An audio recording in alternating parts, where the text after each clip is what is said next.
Kosher Terroir. I'm Simon Jacob, your host for this episode from Jerusalem. Before we get started, I ask that wherever you are, please take a moment and pray for the safety of our soldiers and the safe return of all of our hostages. The following is a conversation with one of the icons of the Israeli wine industry, the winemaker Yisrael Flam. Yisrael started his career in the 1960s, working his way up to eventually being the chief winemaker for Carmel Wineries. He initially studied winemaking in South Africa, Australia, and in California at UC Davis, coming back to Israel in the 70s as one of the very first Israeli winemakers, university educated in viticulture and oenology. Yisrael is also the father of Golan and Gilad Flam, who, with their mother and sister, started the very successful Boutique Flam Winery in Eshtaol, Israel, where we actually met for our conversation. We discussed some of Yisrael's past, but honestly, he was much more excited to discuss his children's winery and to taste some of their delightfully elegant wines together. Halfway through the discussion, we were surprised to be joined by Gilad Flam, the CEO of Flam Wineries. He continued to participate in our tasting and a discussion about the winery's exciting new future developments. If you're commuting in your car, please sit back, give your attention to the road, but listen in and enjoy. If you're home, please choose a delicious kosher Israeli wine, sit back and listen in to a truly interesting conversation with this senior of the Israeli wine industry. Yisrael, you like to be called Yisrael or Israel? Whatever. Okay, so Yisrael, I'm Simon Jacob, and welcome to the Kosher Terroir. Thank you for coming to Flam Winery. It's You're a pleasure. welcome. Really a pleasure. It's a pleasure to be here. And you're one of the earliest influencers. Actually, what I want to tell you, that all my other life, I am actually involved, or used to be involved in the winemaking since my early 20s, which happened to be in the mid-60s of the previous century, I must say. Right. No winemaking background at all, no family, nothing, but a miracle, I'd say, let me work as a press student in the Israel Wine Institute, and that made me love very much with all the wine industry. In order to do that, I went to study winemaking in Stellenbosch, South Africa. From there, I went to the University of California, and after, in the early 70s, I came back to Israel, went to work for Carmel Winery, which at that time used to be a monopoly, I'd say, more than 70% market share. I started as a young winemaker, became a senior winemaker. Many years I was the chief winemaker of Rishon LeZion Winery, which doesn't exist anymore, unfortunately. Right. And the last 15 years, I worked at Carmel as the chief winemaker of the company. The first Israeli wine I drank that was unbelievable to me was a 1976 Cabernet. Yeah. And I drank it, and it was like, okay, this is what wine is supposed to taste like. And later, about almost 30 years later, 25 years later, I actually opened a bottle with Jay Buchsbaum from Royal. And it was, we thought, what's it going to taste like? It was delicious. It was gorgeous. It was amazing. And Jay will back me up on it. So I'm telling you. He also mentions it, the 76 wines that he tasted probably at your place. Yes, it was outstanding, absolutely outstanding. What I want to tell you about that wine, Israel, as it was never recognized or never known as a quality wine producing country, because, majority of people didn't know anything about wine due to the background, people that came back from Eastern Europe to Israel drank what is drank wine. Wine is sacramental wine, or vodka and cognac for the Kiddush and Shabbos, you know. And the 76 wine was a wine that in the mid-70s something started to change in Israel. More people started to look for wine. And at that point, when the quality of the grapes to make quality wine was not appreciated in Israel at all, I mean by the wineries. Volumes, volumes, and volumes. You know, to make simple wine, you need volumes. Yeah. And we, at a certain point, identified a vineyard that is grown on bushes, if you know what I mean. Yeah. You know, low yield, and we realized that we, from that kind of vineyard, can make something outstanding, and that was the result. Amazing, amazing. Do you have any early stories of Carmel? Because it's funny, I was talking to Adam Montefiore, and he was saying that, you know, this issue of kashrut within wineries is like from the 80s. Before that, there was no issue of Shomer Shabbat or not Shomer Shabbat. There was an issue of, are you Jewish? Are you Jewish? And are you an idol worshiper?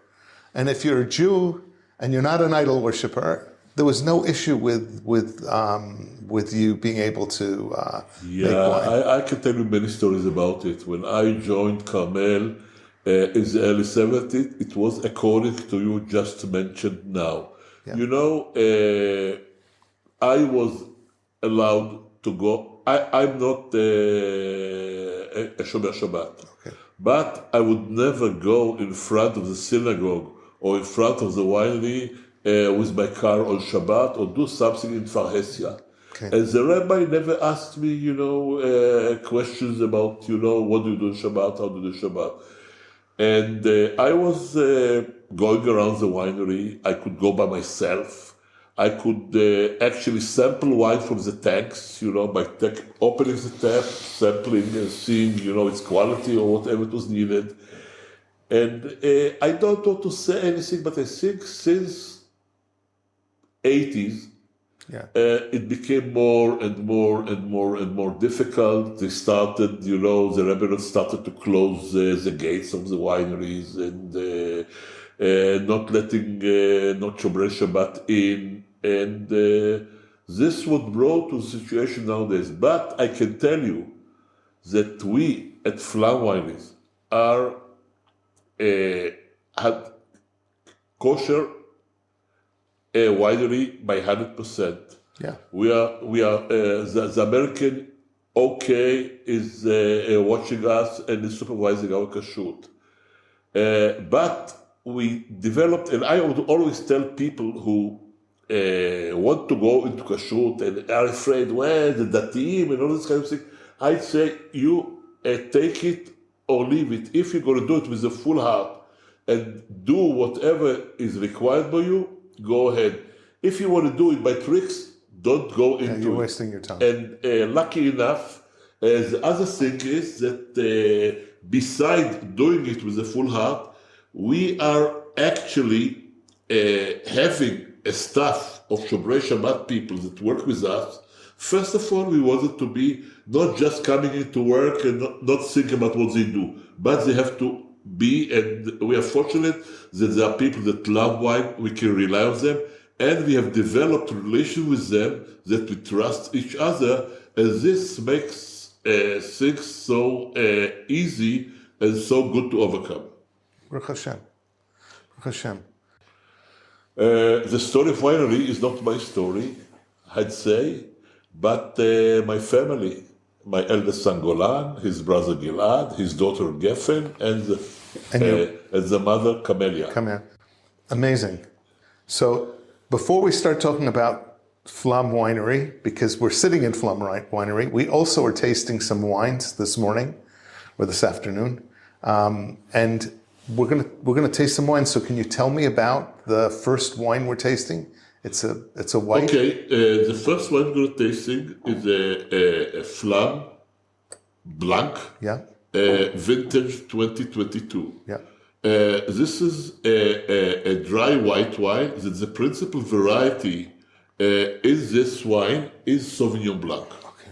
Sauvignon Blanc grown here in the Judean Hills.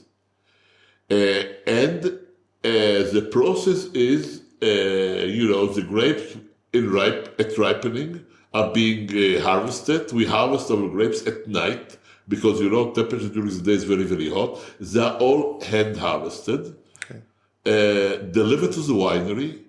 In here, in beans of 300 kilo or 600, 700 pound beans, we put it into, we have a cold container that is put in order to keep the temperature, and each bean is taken out from the container and being put through the process of the winemaking. The idea of this wine, in order to make it fresh, fruity, flowery, and delicate, is to what we call whole cluster pressing. Okay. We do not crush and separate the berries from the stems, but we press it a whole cluster. What's behind it is that if you once you crush it, you break it, and you separate from the stems, and it goes through the crusher, then the bitters of the crusher heat to some extent the stems, and the stems which are green and the tannic transfer it to the wine. So in order to make a very delicate wine, the whole cluster goes into the press and is very gently pressed. So the juice coming out is very delicate. At that point, the mast is being transferred to a tank, a cold tank, chilled down to a low temperature because we want to ferment the white wine at a low temperature in order to retain the aromas and the flavors, and keep it, and we add the yeast, the required yeast. Fermentation takes on. The fermentation is a process of transforming the natural grape sugars of the grapes, glucose and fructose, into alcohol and carbon dioxide released to the atmosphere by the yeast. Our wines are all dry, which means that all the sugars in the grapes, to begin with, are being transformed to alcohol, and no remaining sugar left in the wine. And the alcohol content may be between 12.5 to 14, 13.5, depends on the initial sugar amount. To cut a long story short, to get a young wine, when it clarifies itself, when bottling time comes, we filter it, we bottle it, and quite young, release it for sale. The idea is, young, fresh, fruity, flowery. This wine, for instance, is made from 90% grapes all the life until bottling in a stainless steel tank, and 10% wine just to get a twist to it, a wine that has fermented in oak barrels. So what we can do, we can look at the wine, we see its clarity, the nice color that tells us it's young wine. It's absolutely then, we'll roll it and get the aroma, the fresh, the fruit, the flowery. And then I don't have to tell you how it tastes, but what I want to tell the people that are listening, the tasting is taken in the mouth. The tongue is our tester. It's got all the places where we get all the tasting buds, we call it. Taste buds. And we sip it in with breathing in some air to accelerate the flavor. Roll it around our tongues, and at home we spit it, we swallow it. But here, as we have a tasting of a few more wines, so we're going to spit it to the spittoon. It's a beautiful color of hay color. It's a beautiful color. You get pleasant acidity. The wine is neither bitter nor harsh. Leaves you a nice crispy flavor of the tank. So we say all our senses take part in the wine evaluation. We look at it, we see its clarity, we see its color, we look at the tears, then we smell it, we taste it, and finally we twist, so to get the music, and we say L'chaim. And now you are appointed as a member of the Good Lifestyle Club of Flam Winery. L'chaim. L'chaim tovim. Baruch Hashem. It's really fresh and beautiful. And the idea behind the wine like this is to drink it young, fresh, fruity, flower, aromatic, even though a wine like this can, age for some time, but then you get it more with rancio. It changes a bit, but still keeps its quality. Very cool. Flam wines have always been, in my mind, elegant wines. Your son Golan, who's the winemaker, has a touch to get elegance out of the wines. What I can tell you about, next generation, the Flam generation, is that they grew at the winemaker's home, and wine was always part of our life. Golan, to his first university degree, studied in the Faculty of Agriculture in Rehovot, and, general agriculture. And when he graduated from his degree, he went to a tour to Europe, and I sent to see some wineries, and at that point he said, okay, I also want to become a winemaker. So we arranged, or he looked for, and he went to study in Italy, in Piacenza University, on a master program of winemaking. It's a 2-year program, graduated, and after that spent a year with good friend of ours, a well-known wine in Tuscany, to get the European way or the Tuscan way of making quality wines. And from there, he went another year to Australia to see, what we call the New World, California, Australia, Chile, those countries. And there he learned that way, so he could come back home after 4 years.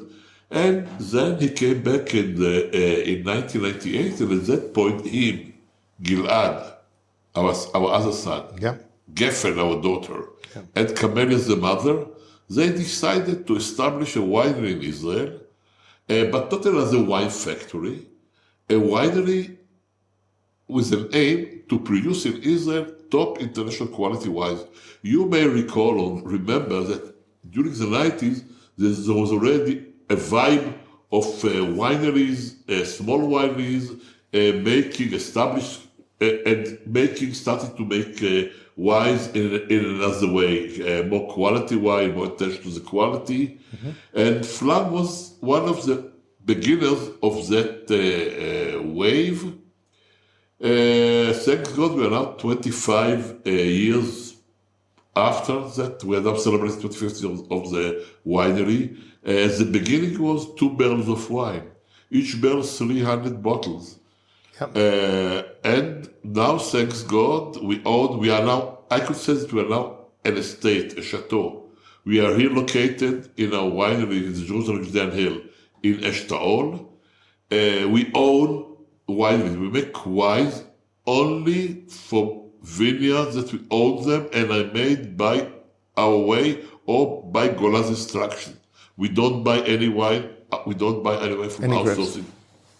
And this is what we want to do. We don't want to become a giant. We want to stay all the time, as long as Golan can take care and be responsible for all what's going on in the process of production, in order to be 100% on control on what we produce. With permission, if you want, we can go over to the second wine. Let's try. Yeah. This Camellia. Have you had this wine? This is one of my favorite whites. Oh, really? Because it has such a long, lovely finish. It's just a wonderful wine. And I've been drinking it since the first production, since the first year. So I've been drinking it for a number of years. Okay, so... And it's named after... Camellia, which mother. And you see, since beginning, or since 2004, Flam Winery was making one white wine made mainly from Sauvignon Blanc grapes, in an idea to make a young, fresh, flowery wine that makes or takes its way of production until bottling only in stainless steel tanks. Okay. This was the idea, because the fresh the fruit is. In the year 2018, or toward 2018, Gilad said, okay, I want something more sophisticated. I want something like a good Chablis wine, that white wine made from Chardonnay mainly, and ferments, and all the process of the winemaking takes place in a barrel. An oak. Wow. And this is as a result, Chardonnay is got mainly made from Chardonnay grapes, a bit of Sauvignon Blanc, but all the process from day one takes place in the barrel. And the idea of the other way of the making a wine from a wine in a stainless steel tank, a wine in a barrel, is that here, first of all, is the barrel, and the barrel has got its own characteristic. It's got some, some smoky aroma, some smoky taste. So you want just a touch of it. It's not sealed like a stainless steel tank where only, I would say, no air coming in, only air going out, means carbon dioxide. Yeah. And here what you have in the barrel is what you call a micro-oxidization. Small oxygen molecules go into the barrel and add, fullness to the red wine or to the white where it takes place. Another step that was taken in this wine is, as the wine during the fermentation releases, sediment, dead yeast, proteins, and so on. And during the process of the fermentation, you don't let it settle down at the bottom of the tank, but you every few days or hours or whatever the winemaker decides, you keep mixing it and bringing it up and lifting it to the air, and it gets, what we call the battery test. So this is the result. It became a very popular wine. People like it very much. I love it. I love it from the very beginning. So again, the color is more kind of goldish, yellowish, due to the process of the barrel. Always, very, very, very fine, very, very clear. The nose is very, very... Just lovely. And on the palate, you got more body, more structure. Yeah, it fills your mouth.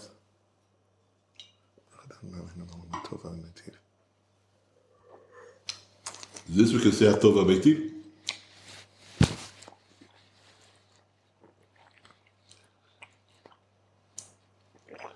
I say that on all wines. You say but this especially, because this is such a step up. I'm good. It's got such beautiful structure, and it just fills your mouth, and it actually it hits every spot it needs to hit, as well as even now, after I've swallowed it, after I'm talking, I can still taste it. The finish is still going, the fullness of it. It's a lovely wine, absolutely lovely wine. So the story behind it is 2018 was the harvest when the wine was being made. And when you see, we don't use names like this, but when they looked at and thought, how will we name the wine? So, and in 2019, when the wine was released, Camellia turned 70. So they said, by Shushu, we won't tell her, we'll name the wine Camellia. And so Geffen, our daughter, said, you are crazy. you don't tell mommy. And then we say, when we do the inauguration on her birthday, she'll be surprised with all the people. So Geffen said, are you crazy? She's, don't you tell mommy before that, you're going to name her the wine? Yeah. So she said, what will she say? Am I dead already? Is his name after me a wine? So I decided a week before to tell her, and she was very pleased, very happy about, the name that was given to such a beautiful wine. I love it. It's a great one. The last from the series of the white rosé wines will be our rosé. Yeah. For many years, I can recall back, rosé wine was considered to be something not for people that enjoy wine, but even though a rosé is an ideal wine for a good summer day. It's perfect. And then in Israel, there was the change in perspective. Yep. And rosé wine came quite an issue. So 2019 was the first year that we also joined and started making a rosé wine. And a rosé wine, I call it the rosé wine. It's a wine made from red grapes in the technology of white wine making. Mm-hmm. So this is the whole idea behind it. And if in the white wine we expect to get the aromas that are typical to or associated with white wine, we say maybe Sauvignon Blanc, grapefruit, Chardonnay, maybe tropical aroma. Yeah. Here it should be associated with red fruits, cherry, berry, strawberries. So this is the idea, and it's made like a white wine, whole cluster pressing. Yeah. And immediately press. I mean, we don't leave it on the skin because, there can be a whole range, you can see a whole range of red or rosé wines on the shelf. From, I would say, a blushy or very light color, yep. Like this, up to a rosé that can be, almost red. As the trend now all over the world, I think in California too, is in Europe is this kind of rosé wines. So what's the methodology that you end up with the rosé being a rosé? First of all, it's whole cluster pressing. Okay. Yeah. No skin contact. If you want to make a darker rosé, you give it skin contact. So you want a delicate rosé. And then, like a white wine, cold fermentation. To retain the aromas of flavor and early release to the market. Okay.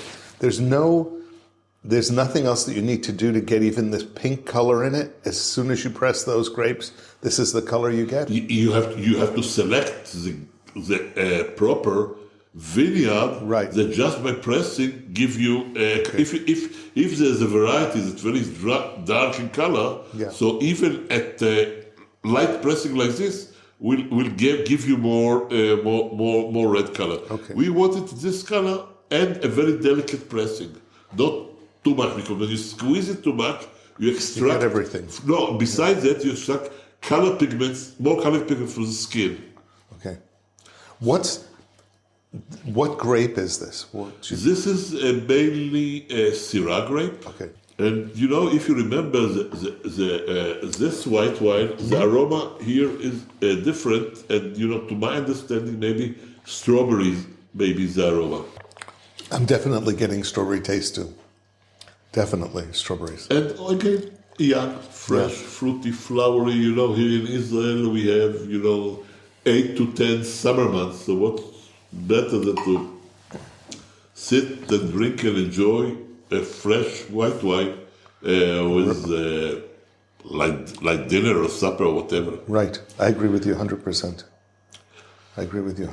That's so incredible. This was stage one. Now two whites and rosé, and with your permission, we can go on with our reds. I would love to. Yeah, I would love to. To tell you a bit the evolution that Flam Winery underwent with the years. You know, we are a family that grew up in the city, that, you know, live in the city. Where? I still live in Rishon LeZion. The children live wherever, you know, Tel Aviv. But we are not, I would say, we are not from the agricultural milieu. We do not, we are not farmers, we do not own vineyards. And and as I said, the idea or the philosophy of the Flam Winery is, you know, like a typical estate, a Napa Valley winery, for instance, you know, the farmer or the winemaker lives on his estate. In the estate there is the home, there are, you know, the agriculture, you know, the vineyard surrounding the winery, and the winery is there, and he makes wine from what all he grows. This is an estate winery. As we were not from that milieu, so we started sourcing out grapes, you know, to begin with. You know, we began with the Upper Gallery. You know, the Upper Gallery is a very well-known area for making quality wine. And as we were there, we went to the philosophy of making mainly the wine as they were not for one terroir, for one region, Right. So giving it varietal names, you know, Cabernet Sauvignon, Merlot, Syrah, we had the Sauvignon Blanc, Chardonnay. As the day one of this winery here was on 2005. We actually started making wine here in Eshtaol. And as of that point, Gilad started to look for owning or buying land to plant vineyards. I want not to tell you, you know, the bureaucracy in Israel and whatever goes on, but to cut a long story short, only in 2017, you know, 2005 was day one, we finally managed to put a hand on a location in Even Sapir. Even Sapir is opposite the Hadassah Hospital in Jerusalem. You know, on the terraces, very nice. Beautiful. Land. And, you know, you put on the hand, you make the contract. 2019, we planted the vineyard and of Even Sapir, and the wine made, and you know, Shemitah, not Shemitah, but you know, Orla, and all those kind of things. And this year will be the first time that wines made from grapes grown in Even Sapir will be part of our blend. So wow. Looking forward to it. And the other issue is that we established ourselves also in sourcing out vineyard, you know, Givat Yeshayahu. It's also not far away from here, maybe about 50 kilometers down south from here. So we have two terroirs actually in the Jerusalem Judean Hills. Even Sapir up in the mountains, about 700 meters above sea level, and Givat Yeshayahu, which is about 350 meters above sea level, but there's with exposures to the west, it's got valleys that, you know, all the winds coming down, you know, all the breeze from the sea. From the ocean. From the ocean comes here. From the Mediterranean. And this is actually what is our future, according to Gilad's vision, to make, you know, and, you know, as Israelis became more, I don't want to say sophisticated, but got more to appreciate wine and to like wine and to think about wine. So a terroir means a lot more to them. Yep. And, you know, if you are a terroir winery and we want to establish ourselves, when time comes, as a terroir winery, a winery that makes its wine from its terroir, from its vineyard on the terroir only. We still, we love the Galilee. The Galilee is a very nice region, gives very good results. But we are here. So in the meantime, until this day comes, so you see, okay, we'll go over the wines one to one, and we can think of this is our volume one, our flagship wine. Okay. Flam Classico is a blend of 5 or 6 varieties: Cabernet Sauvignon, Merlot, Cabernet Franc, Petit Verdot, Syrah, and some Malbec. Sometimes we have a vineyard of Malbec, where always the principal variety here is Cabernet Sauvignon, 35-40% of the blend, and this is already a terroir wine. You see, we have here, just to give you an idea, you have the kashrut, and here this is a sign. Have you heard of our quartet? The quartet. So this is a sign of our quartet. So we can give the sign of the quartet only to a wine that at least 85% of the blend is from the quartet. So not all our wines are. So you can see here, for instance, we don't have it here. Yes. Because this is also from the Upper Galilee. So from the quartet's terroir, which is the Judean Hills. Jerusalem Judean Hills. Very cool. What was the impetus to start the quartet? What was the... Okay, I can tell you what. The idea of the quartet is, first of all, the Jerusalem Judean Hill, or the Moetzah here of the area, they decided, to follow and to establish by rule. In Israel, anyone can put, I say in Israel, in many cases, paper suffers all. Right. But by law, and if you know the American law, or the French law, or the Italian law, or the European law, so there are rules what you can do and what you can write in order to tell about what you have in this bottle of wine. Appellations. Yeah, appellation. And the Moetzah here, the regional council, decided that we want to put by law, they hired the lawyers that knows about wine, and they divided the area of the Jerusalem Hills to sub locations, sub places, and the vineyard that comes, the grapes that come from a certain vineyard, or if the grapes are at least 85% from the terroir, so they can name the wine Jerusalem Judean Hills. It's not yet Israeli law, but they are working on it, and other regions are also trying to follow and to do it. I think at the end of the day, it will be and become, and then people can look out the Judean Hill. I like it. I like Negev, so maybe I'll buy a Negev Hill appellation and so on. Right. But the idea of the quartet is we are 4 wineries. We consider them being leading wineries. Was the philosophy here? Leading boutique wineries. Yeah. Was the idea here is wineries that are already established a name and are known and considered to be producing top-end quality wines.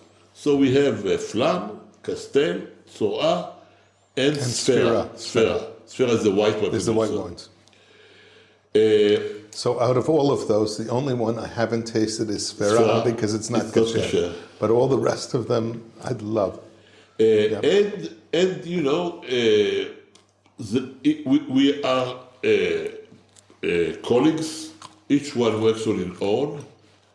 And the idea is, first of all was, if you go abroad, to China, to Japan, to the United States, to Czech Republic, and I'm Flam Winery, blah, blah, blah, blah. So if you focus four known come together. Yeah. So it's power.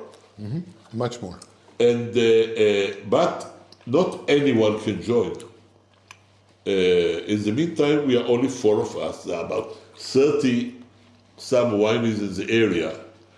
But we say we have a very similar way of thinking, of making wine, considering being very serious about the top-end quality, and this what we want to be.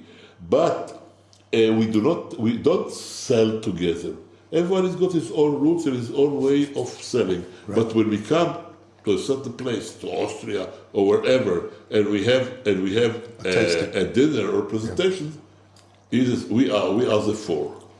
Very so this is the idea of the quartet. The quartet. So the Flam Classica, which you may know, I'm sure you know it, is as I said, volume-wise, it's our flagship wine. The idea of this wine, and I see it from a way, you always find, especially in Israel, people that, begin the way in wine. Yep. And a sophisticated wine like this, or a sophisticated wine like this, don't have to say about this. They used to drink Coke, they used to beer maximum. Yeah. And when they taste the wine, what is it? It's bitter. It takes time and growth to become to appreciate wine. It isn't something where you can open a bottle. It's a learning. It's a learning curve. Yeah, 100%. It's a learning curve. And I would say that Flam Classico, being a dry red wine, it's a medium-bodied wine. Yep. It's a very fruity wine. A wine that's got about 10 months aging in the barrel. It's a great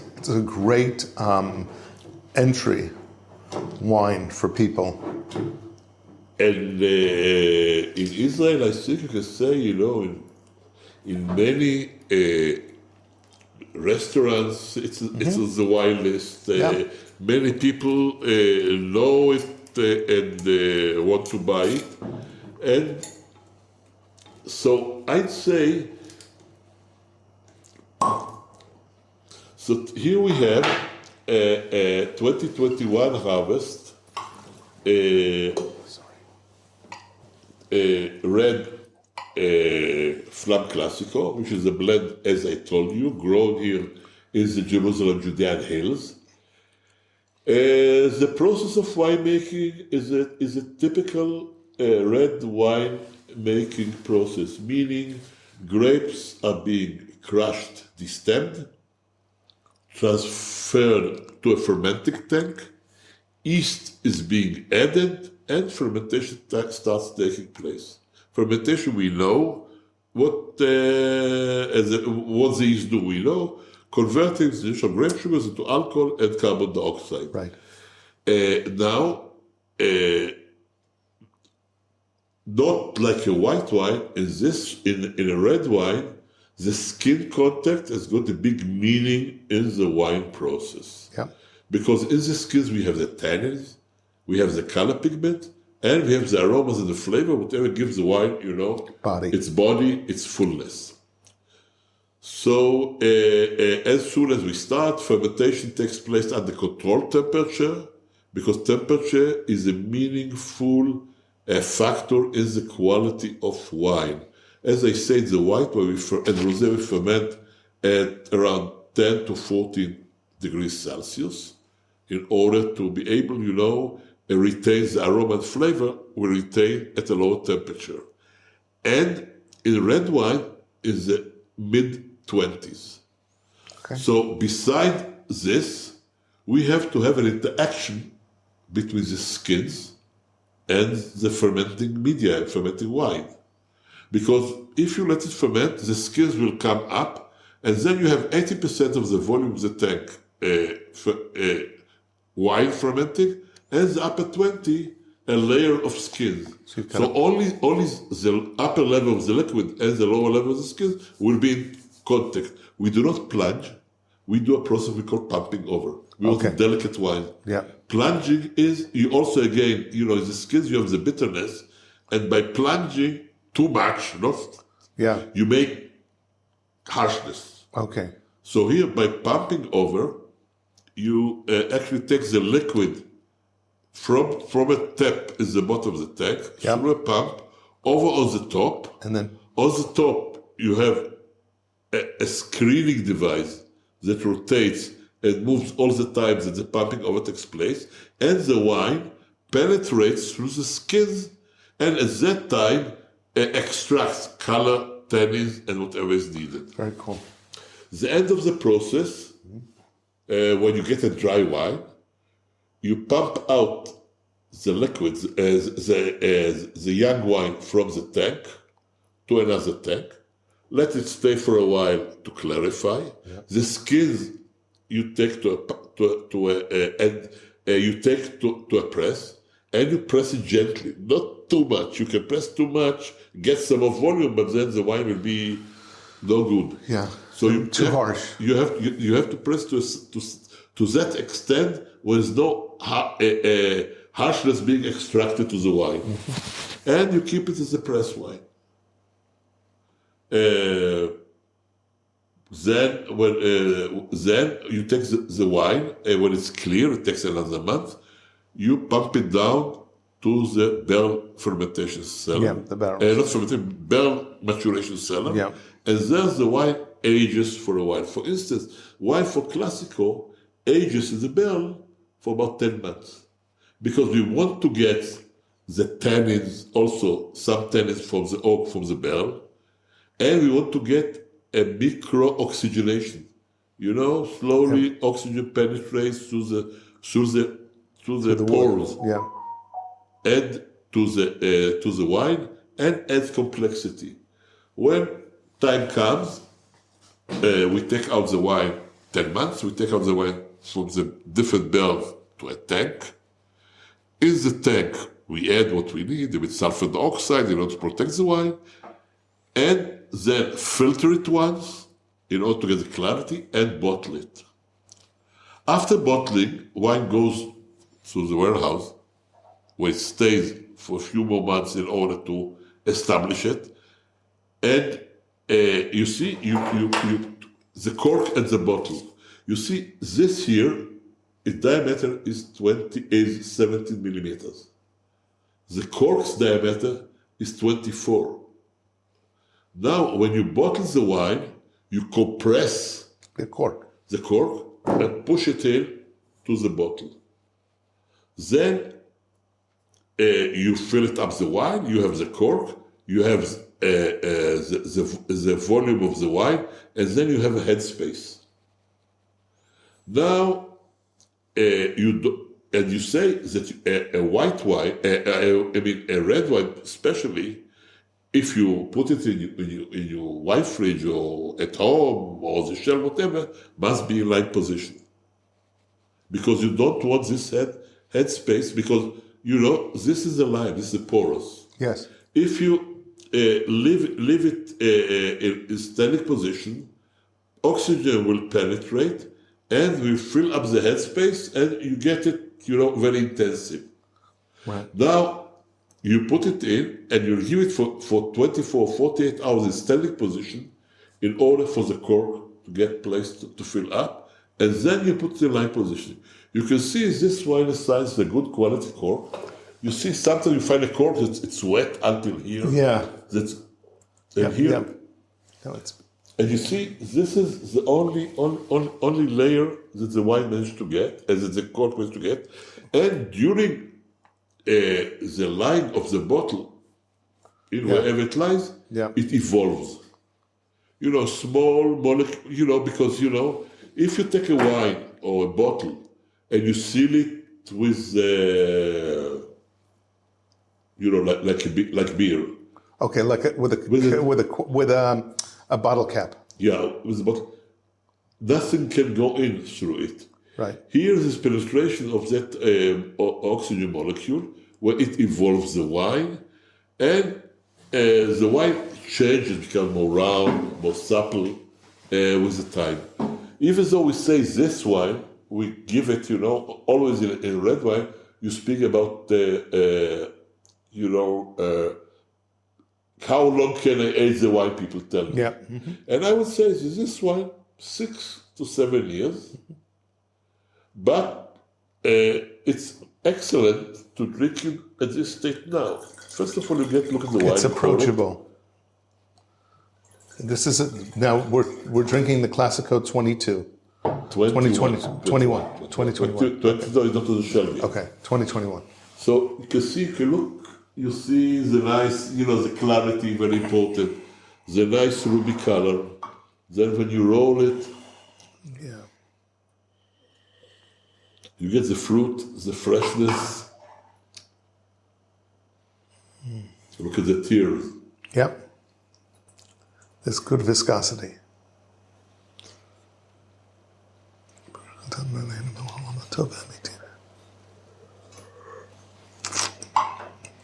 It's very fresh, it's pleasant, got nice acid, tannins are there. Oh, really nice.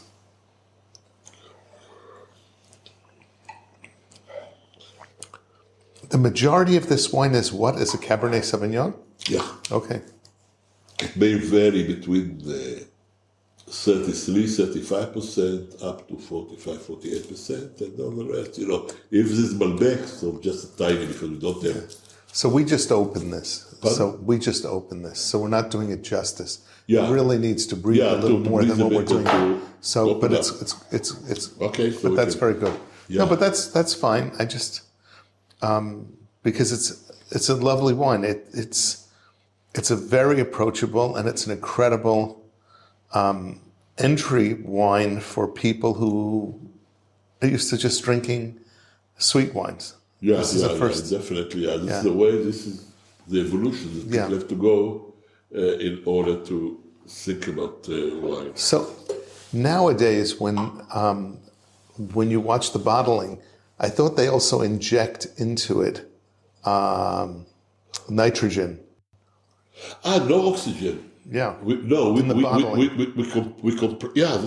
tell you that. Yeah. But first of all, on the bottling line, you have, there's a way that the bottle goes into the bottling line. Even though it's new, it goes through a rinsing unit. If there's glass dust or any dust in it, then it goes over to a station where the empty bottle is being filled up with nitrogen in order to throw away the oxygen, and then you bottle it, and before the cork is being put in the head space also nitrogen is being put in, so to eliminate the oxygen as possible, because big amount of oxygen is bad. But as I said, in all the process of the winemaking, especially in red wines, a micro oxygenation that the bottle, the wine barrel gets it through the barrel, or the bottle gets it at the filling station. Yeah. This is good for the quality of the wine, because sometimes you find out in wineries that don't follow these rules, that all of a sudden you get a young wine and the color is brown or rusty. Yeah. And how come a young wine like this? I would say that a wine like this, before 7 or 8 years, should keep its nice hue of a nice red color. Right. This beautiful ruby color. And look at the rims. Yeah. You see the rims are white. Yeah. Usually a wine is that start as a young, you get orange rims. When it breaks, or brown. It starts to brick. Brick color, brick color.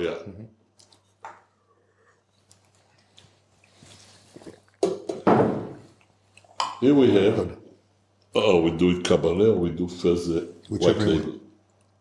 Let's do the Cabernet first. Yeah. Let's do Cabernet. Cabernet Sauvignon is a varietal wine. Cabernet Sauvignon, the most known varieties, I think. If you ask 10 people, give me a name for varietal of grape wine, 8 will tell you Cabernet Sauvignon. Yeah. Variety originated from Bordeaux. In here in Israel, has been since, I think, 50 years that Cabernet Sauvignon is being grown in Israel. And this wine, 2021, is still from the Upper Galilee, from Carmel Winery, if you have the name, Carmel or Winery, Dijon. yeah. Sure. These are the two locations we grow our grapes. And the process, as I told you, longer aging time in oak barrel. Here I'd say maybe this one 10 months is oak barrel, this one 14 months, 15 months. And another thing about the barrels, we make use of barrels only 3 years. Meaning each year we buy new barrels, and and the third is going out. Right. Meaning that the average age of a barrel in Israel is 2 years and so. Because we need the barrel for a certain use. We want to get out from the barrel, the tannins, the smokiness, the micro-oxygenation, but we don't want it as a container to store wines. Right. You just want to get what you can get out of it. And sometimes when people tell, oh, my wine, I tasted the wine, 24 months, 48 months in the barrel. I say, what the heck? I don't want to feel, to drink wood. I want to drink a wine. I want the wood to have the impact that we expect it to be for the wine, but not over that. We want to get the fruit, we want to get the taste, we want to get the color, and whatever. How long can the wine live, at appropriate storage time? So we say this one at least 6 to 7 years. This I don't speak as far as I'm concerned, 12, 15 years it can, and we have experience with that Cabernet wines or Flam wines definitely at the age of 12, 15 years are still doing excellent. So this is a Cabernet Sauvignon. I should introduce you. This is Gilad Flam, who is the head of CEO and also the head of marketing and everything else in the winery. And it's a pleasure to have you join us. Thank you. Thank you very much. So this is Cabernet Sauvignon 2021. It's a typical Cabernet. Golan, even though he studied in Italy, but he is very much a lover of France and especially Bordeaux region. We all are. We think, I don't say it number one or whatever, but to know and to enjoy a good Bordeaux wine. This is the Elegance. Yeah, I think it's elegant. You told me exactly what I wanted to. I think, when we are talking about Cabernet, Bordeaux, these big words of Tuscany, for myself, what I'm searching in wine and typical in our wine, I don't say it's Cabernet. I'm searching, when you're searching elegant, it's the style of winemaking of Golan. And I think this is, I've always said to the people who drink with me, I don't care what's written on the label. Cabernet Sauvignon, who knows really what is Cabernet Sauvignon? Right, if you think about it's for, there are a lot of types of Cabernet, from Napa Valley to Israel, to Argentina, to Bordeaux. But when when you're drinking wines of small wineries especially, you're searching for the fingerprint of the winemaker, for the terroir of the wine. Here, for me, it doesn't mean anything.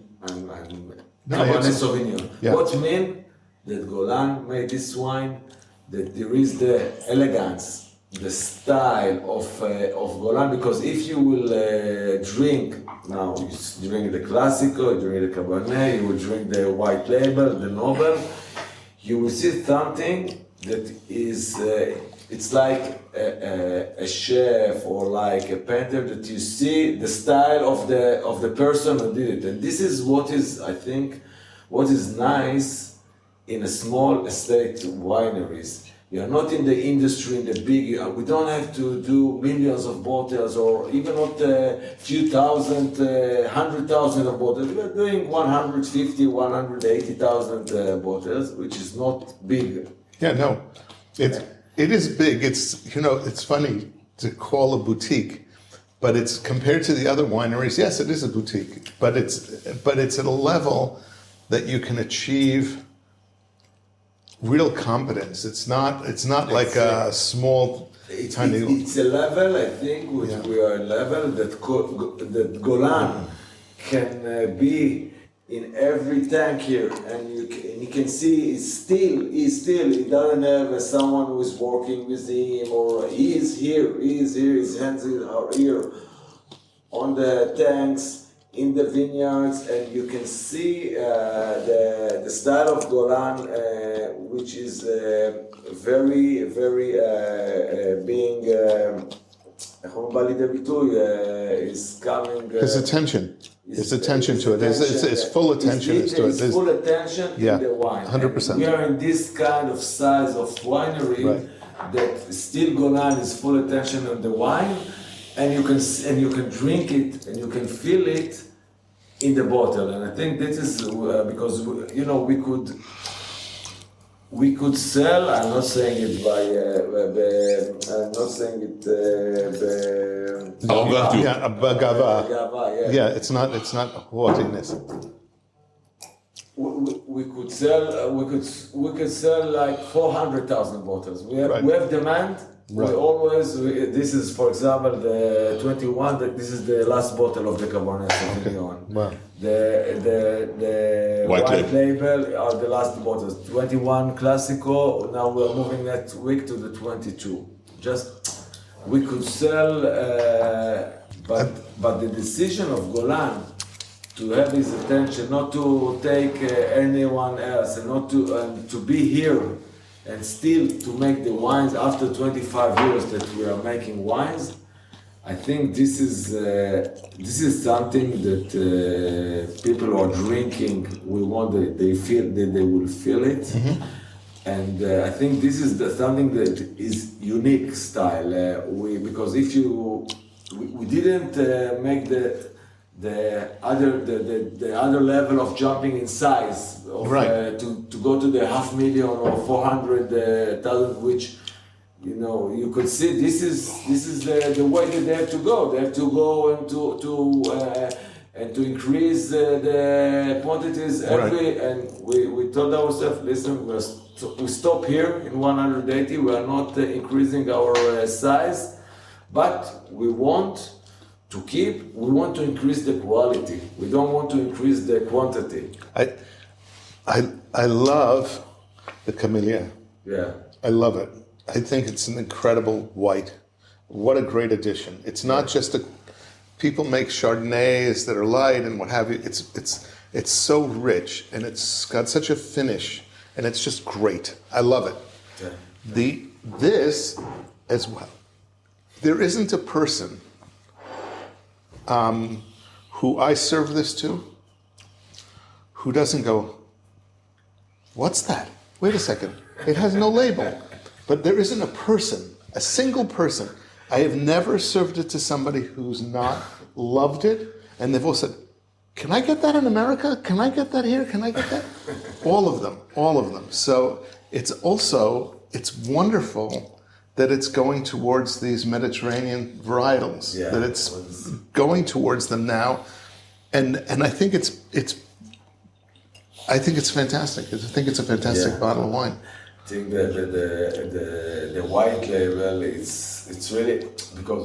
But it will go now to America. It goes now. Yeah, with small quantities because we're not doing in general not the big quantities. But the idea with the white label was that there was the Syrah Reserve. Yeah.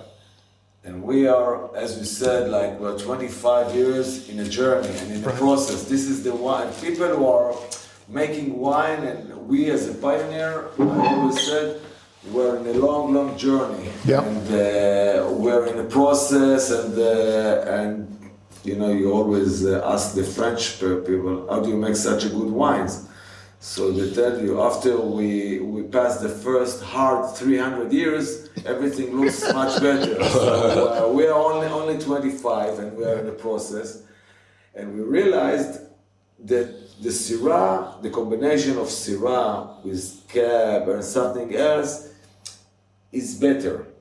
So and the Syrah was a great label of us that people liked it very much. So we said, okay, we will do something new, but we don't know what will be the final product. We're in the process, so we cannot, we cannot make the label Syrah because it's not 100% or 85% Syrah, and we're in a process. And how can we join our wine consumer and tell them, look, we're as a winery, we're in a process. It's not, don't have to be ashamed that you're in a process, because this is life. You're always in a process. It's, 100%. This is life. And we thought, okay, now we will make a new label, a new story, a new marketing story. And you don't even know what it's going to end up with. Exactly. That's the biggest thing. Exactly. Yeah. We didn't know how it's. So we said, listen. We knew that also the Beatles, they were in a process. They did the White Album.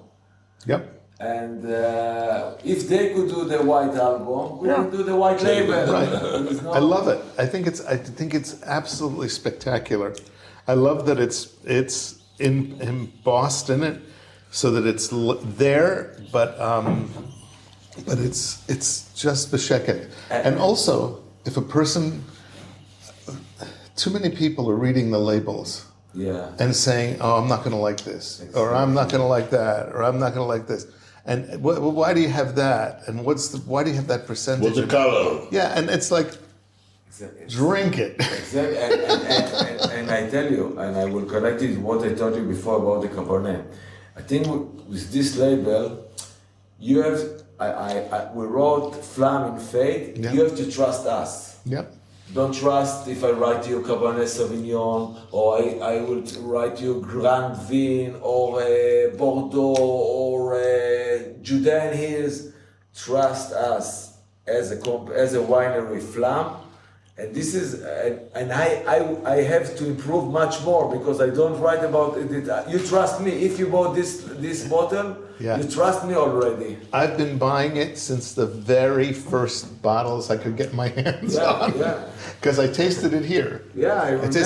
I tasted it here the first time, and it was like, are you kidding? Wow.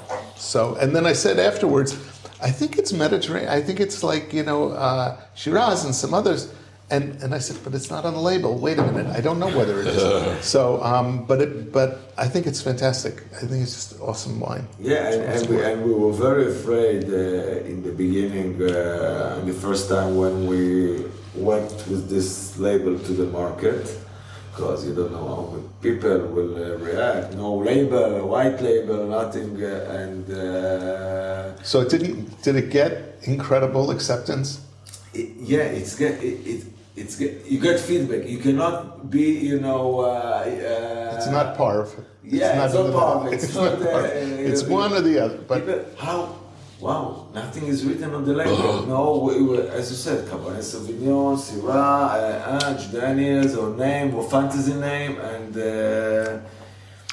and we'll see what will be born from this label in 2 years. I think something will be born. I don't know what, but something. I like the white label. No, what I tell you, what I heard from them is, the 2020 was the first time, right? And there was a very small release, and then the wine was finished before the new vintage came in, and the idea was maybe in 2021 we'll make a new label.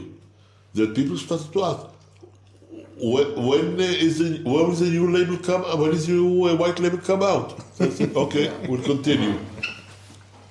I'm very happy you continued with that. Okay, Camellia with your and permission, so yeah. after we had the cab, and now we gonna try the white discussed so much about the white label, We'll try it. so we can. This is delicious. This is so elegant, and it's just perfect. It's a very elegant cab, yeah. Now let me just rinse it. Rinse it out so you get.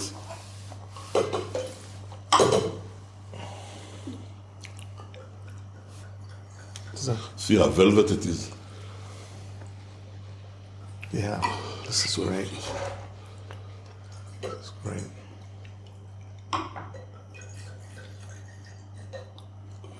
I think the Syrah in Israel is a very... You know, go ahead. I should let you finish.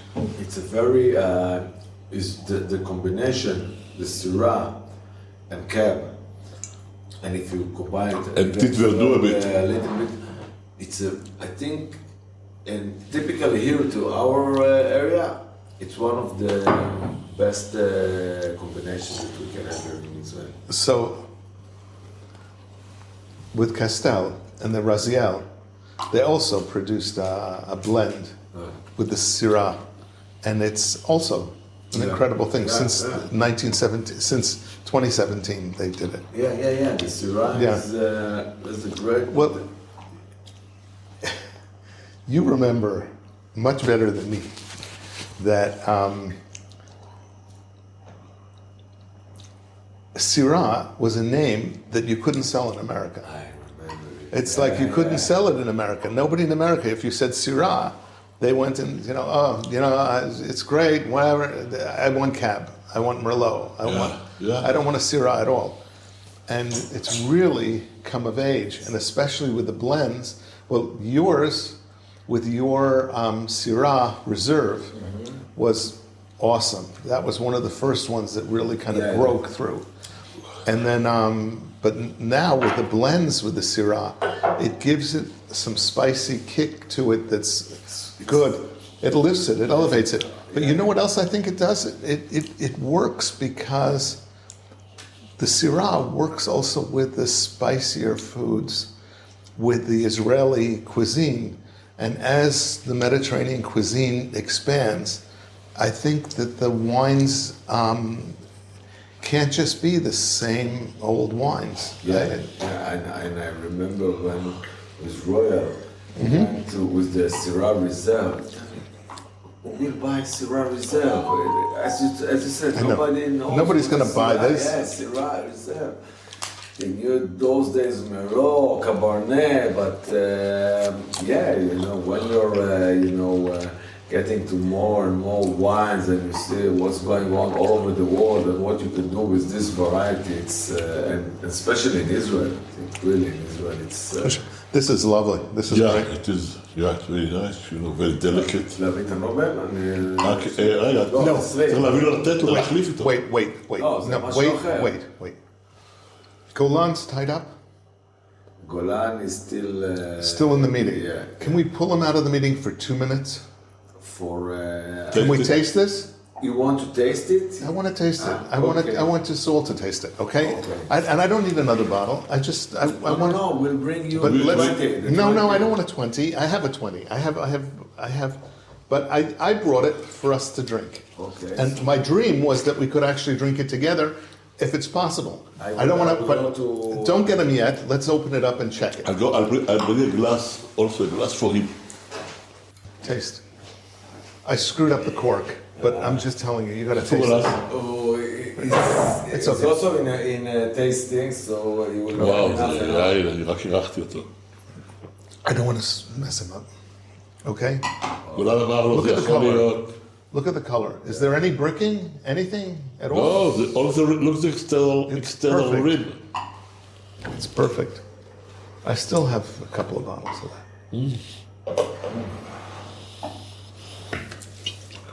Wow. It's amazing. No, it says. I know. This is a 2011. This is like. It's now 12 years old. Yeah. 12 years old. מדהים. 12, yeah, wow. Amazing. It's great. You know, story about the Nobel and about tasting. About, I think, 4 years ago, Jensen Sorgenson. You know Jensen Sorgenson? She was here in a visit. And she tasted with us the Nobel 16. It was. And the compliment that this is I think the best compliment that we ever get from a high level was that she told us, listen, she was tasting the Nobel 16, and she told us, listen, this wine, I don't want to have this wine in a blind tasting, because if someone would give me this wine in the blind, I would never say that it is Israel. Yeah. I would say it's one of the top Pouillat wines. I would never say that it's coming from a hot country, hot climate country. And I'm Jensen Robinson, #1 taster in the world, the writer of the Sotheby's Encyclopedia and all this, and said, listen, this one, I could like the WSET level 1, I would fall down with you would kill this one. Yeah, I wouldn't tell that this is coming from Israel and from hot climate. So, this is aging very well. It's aged. What does it say? The aroma, the tannins are supple. They're integrated. Everything is integrated so well. The only thing that wasn't well is I didn't have my asso, so I messed up the cork in the bottle. But besides that, but it's okay. Yeah. So, Yeah, move. So I have a question for you. Since you're here, and since your father is here, where's the future going with Flam? Where do you see future? Wow, that's really, especially in today's world when all the things we've been discussing, but the future is for us. Yeah, I'm not talking about general. I'm talking about Flam Winery. Yeah, Flam Winery. This. Okay, I'm going to give you some. I think we are investing a lot in Evans Sapir, which is you saw the vineyards in Evans Sapir. I didn't see them, but yes. It's a huge project. You can do also in YouTube, Evans Sapir Flam, and it's a huge project that we are investing there a lot of money in the vineyards there, and to produce high quality. What varietals are going into that? What varietals will be Cabernet Sauvignon, Syrah, Cabernet Franc, and Petit Verdot. Okay. And we invested a lot of money in Givat Yishayahu. Yeah, which is south. It's here near the valley. We also bought an estate there in Givat Yishayahu. And I hope in a few years, we just planted more vineyards, and we'll have there another estate winery, but small, not big, that will express the terroir, because we think it's a great terroir. So you think you're going to build a separate winery there? Like Raziel? Compared to like Castel? No, but that's what I mean. But it will be much smaller. Okay. It won't be like Castel is now much more huge, bigger right. and Raziel. But I think we will get and invest and search about the terroir there, because I think it's a very, very interesting terroir, the terroir of Givat Yishayahu. And we're thinking, we are wine lovers.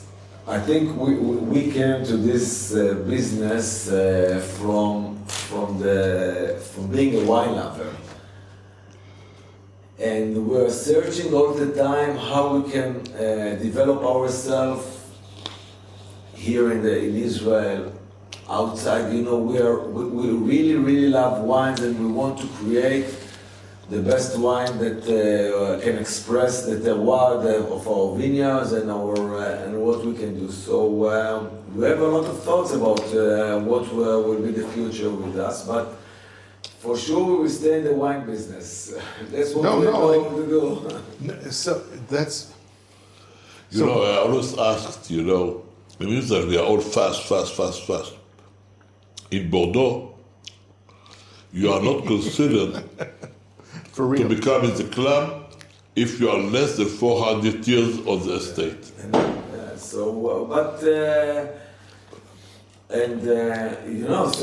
Thanks God. Also, we had, I think, the timing, and we have a very good luck that we were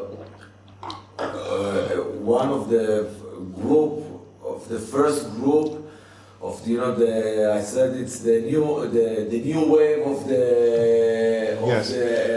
the boutique wineries, right. Because we established in '98, and in the '90s we were one of the first one, like Castel, Margalit. Right. We were like number 4 in this wave. Out of the quartet, the only one I haven't tasted is Sfera. Yeah. And because I don't drink not kosher wine, but that said, that's the only one I haven't drunk, and you guys are all amazing together. Yeah, and I tell you, as a group, we meet a lot together. Yeah. And we're talking about professional. You just did an event with for guests. Right, perfect, beautiful. It was a beautiful event. It looked amazing. It looked amazing. Last Friday. Yeah, I saw. And I was almost going to come.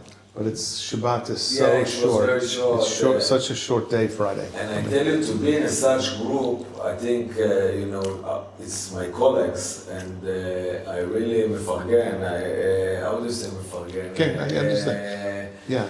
Because their success is my success. 100%. Even Shiloh's success, all success of all. When I talk to Amichai Loria, he also says, I'm willing to talk to any winemaker here because Israel's success is everybody's success. We're not all fighting against each other in Israel. This is like our country. This is what we're trying to do. I know. And we want people to know, I will fight with someone who's doing great wines. 100%. Yes, I don't want this one to be ambassadors of Israeli wine. 100%. But, the professional wineries, you have all over the country, not only the Quartet, you have all over the country. Right, That's my colleagues, and I wanted their success because they will succeed, I will succeed, Israel will succeed. So, I had an interesting thing from Amichai Luria. He mentioned something to me that I never realized, I never knew before. He said, if you ferment wine in oak barrels, you don't get oak. If you ferment wine outside of oak barrels and then move them into oak barrels, then you get oak, a very strong oak. Because fermentation is, is an external process, right. CO2 is coming out and nothing is coming in. The stage, why in a white wine like Camellia you get some oak? Because you don't take out the wine immediately after the fermentation. You leave it there. You leave it in there, and the yeast is there, and you do what we call the mixing of the yeast in order to extract. Right. And then besides that, it also gets the oxygen coming into the deoxygenation, and whatever the oak gives, which is the tannins, and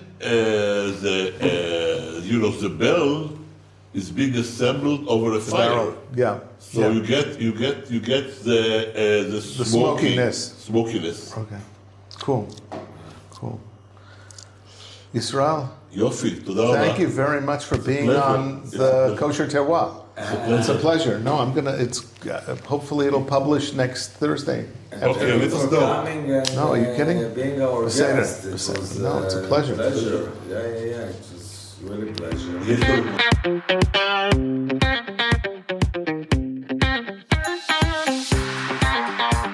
This is Simon Jacob again, your host of today's episode of the Kosher Terroir. I have a personal request.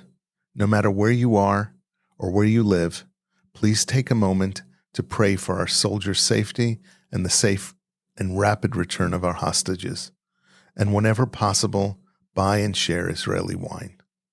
I hope you have enjoyed this episode of the Kosher Terroir. It was exciting and informative for me as well. Please subscribe via your podcast provider to be informed of our new episodes as they are released. If you're new to the Kosher Terroir, please check out our many past episodes. The Kosher Terroir is also available on the Nachum Siegel Network at 6:30 p.m. New York time, Thursday evening, and on the world-famous NSN app. Again, thank you for listening to the Kosher Terroir.